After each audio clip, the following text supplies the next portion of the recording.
Hello दोस्तों। तो आज हम बात करने वाले हैं एक ऐसे मेगा इवेंट के बारे में जिसमें मोदी जी ने ट्रम्प से मीटिंग की। ये कोई ऑर्डिनरी मीटिंग नहीं है, ये है मेगा वर्सेस मागा।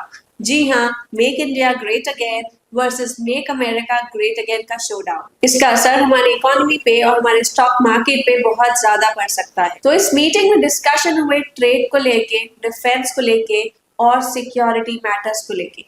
तो इन सब का इम्पैक्ट हमारे इंडिया पे कैसा रहेगा, हमारी इंडियन इकोनॉमी पे किस तरीके से इम्पैक्ट आएगा, क्या हमें स्टॉक मार्केट में कोई चेंजेस देखने को मिलेंगे। तो आज हम इन सभी सवालों का जवाब देंगे, तो इस वीडियो को एंड तक जरूर देखें। तो सबसे पहले बात करते हैं ट्रेड और टैरिफ्स की। यूएस ने इंडिया को टैरिफ्स के मामले में अनफेयर कहा और उसी के अगेंस्ट में उन्होंने रेसिप्रोकल टैरिफ्स लगाने के लिए कहा। अब रेसिप्रोकल टैरिफ्स क्या होता है?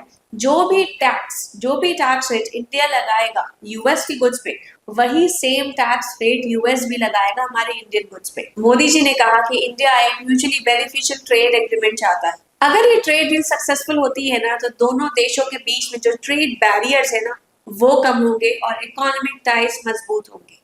अगर ट्रम्प अपने टैरिफ थ्रेट्स को इम्प्लीमेंट करता है तो सबसे ज्यादा इम्पैक्ट हमारे इंडियन इकोनॉमी, हमारे इंडियन स्टॉक मार्केट पे आएगा और मार्केट में हमें काफी बेरिश सेंटिमेंट्स देखने को मिल सकते हैं। नोमिरा का कहना है कि इंडिया को सबसे ज्यादा इम्पैक्ट आएगा और इंडिया को सबसे ज्यादा डर है इस बात का। बट वहीं अगर यूएस इंडिया के बीच में जो ट्रेड डील है ना, वो सक्सेसफुल हो जाती है तो इंडियन मार्केट्स में हमें एक रिलीफ रैली देखने को मिल सकती है।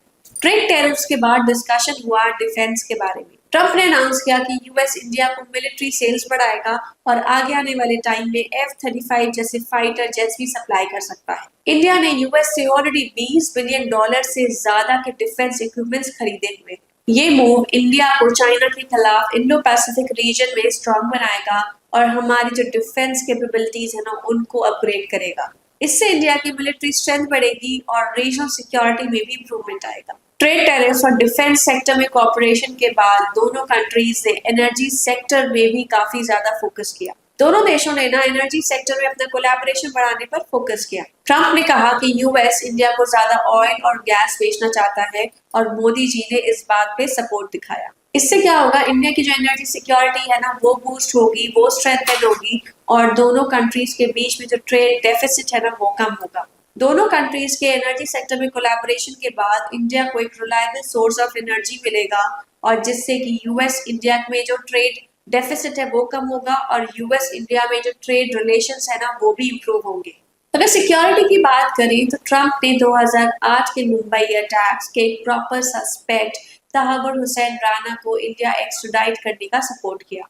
ये मोदी जी के लिए बहुत बड़ी जीत है क्योंकि इससे इंडिया को टेररिज्म के अगेंस्ट फाइट करने में सपोर्ट मिलेगा। इंडिया और यूएस के बीच में ट्रेड रिलेशंस को और बढ़ाने के लिए मोदी जी ने 2030 तक एक टारगेट सेट किया है। अब यूएस और इंडिया अपनी ट्रेड रिलेशंस को इम्प्रूव करने के लिए, अपने ट्रेड रिलेशंस को बढ़ाने के लिए मोदी जी ने अनाउंस किया कि यूएस और इंडिया 2030 तक, ठीक है, 2030 तक ये क्या करेंगे, बायलैटरल ट्रेड जो है ना, उसको बढ़ाने का टारगेट सेट कर दिया है $500 बिलियन तक का। अगर ये टारगेट सक्सेसफुली अचीव हो जाता है ना, तो दोनों देशों की इकोनॉमीज पे एक बहुत पॉजिटिव इम्पैक्ट देखने को मिल सकता है। इन दोनों देशों के बीच में इकोनॉमिक टाइज है ना, वो स्ट्रॉन्ग होंगी और दोनों देशों के बीच में जो ग्रोथ अपॉर्चुनिटीज है ना, वो भी बढ़ने लगेंगी। अब इस मीटिंग से स्टॉक मार्केट पे किस तरीके का असर पड़ा और किस तरीके का असर बढ़ सकता है, ये इसको समझते हैं। मोदी ट्रम्प की मीटिंग के बाद इंडियन स्टॉक मार्केट में हमें गैप अप ओपनिंग देखने को मिली। मार्केट में थोड़ा सा पॉजिटिव सेंटिमेंट देखने को मिला,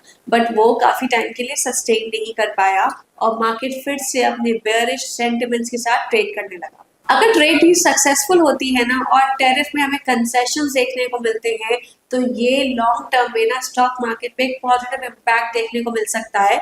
लॉन्ग टर्म में स्टॉक मार्केट एक बुलिश मोमेंटम हमें दे सकता है। एनालिस्ट का ये भी कहना है कि यूएस की H-1B वीजा पॉलिसी भी ना स्टॉक मार्केट के कुछ सेक्टर जैसे कि आईटी सेक्टर और फार्मा सेक्टर पे एक इम्पैक्ट दे सकती है। अगर ये पॉलिसीज फेवरेबल होती है तो इन सेक्टर्स में हमें एक पॉजिटिव इम्पैक्ट देखने को मिल सकता है, बट वहीं अगर ये पॉलिसीज फेवरेबल नहीं हुई तो वापस से इन सेक्टर्स में हमें बेरिश मूवमेंट देखने को मिलेगा।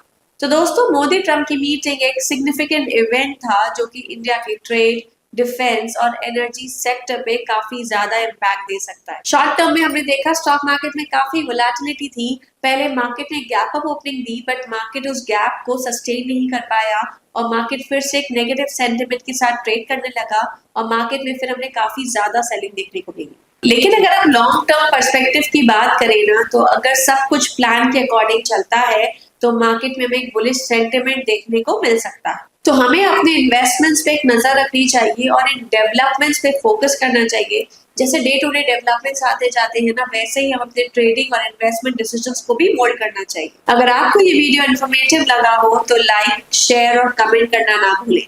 हमारे चैनल को जरूर से जरूर सब्सक्राइब करें।